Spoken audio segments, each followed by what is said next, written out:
Mary Trump, Donald Trump's niece, apparently is coming out with a tell-all memoir of her famous uncle.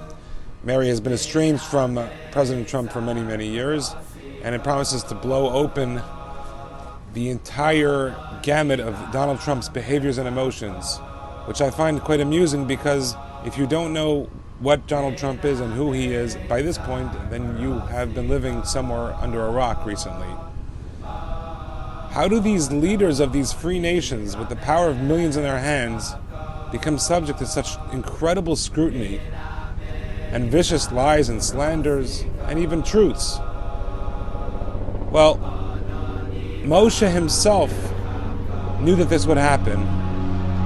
When he was passing on, he told the Almighty, God, please give the Jewish people a leader who would go out, quote, in front of them, behind them, so that the Jewish people would not be like sheep that have no shepherd, end quote.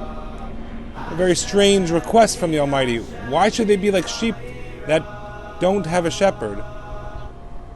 And the answer is that when a shepherd leads his sheep, sometimes the sheep run up ahead of the shepherd, and all you see are the sheep running ahead grazing with no one watching them, and the shepherd is way behind with his staff just standing there. And the shepherd does this because should bandits come and take away the sheep, he at least is in the back protected, and sheep don't need so much corralling.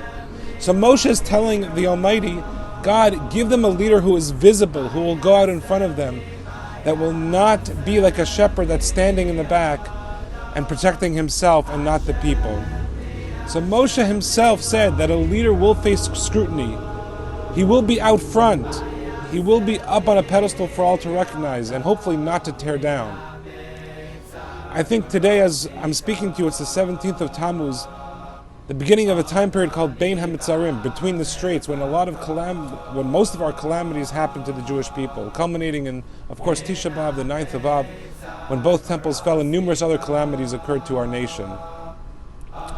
It all started today with the siege of Jerusalem in the Second Temple period, and although this is something that we have a hard time understanding, comprehending, and connecting to, we have to realize that the source of all the confusion, the source of all the slandering, the lies, the hate, it all started today. It starts today when Jerusalem is about to fall. Because once the temples fall, clarity has diminished from the earth, God's presence is removed, and the vacuum is filled in with people playing God.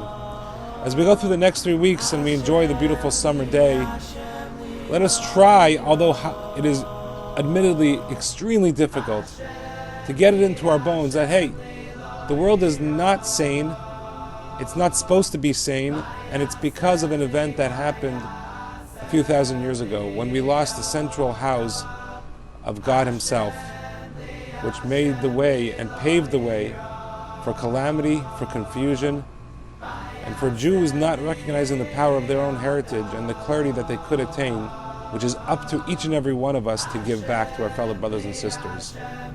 Have an easy fast day and enjoy the summer, but again, with clarity of why the world is the way it is today. Shabbat Shalom. Hashem li lo yira.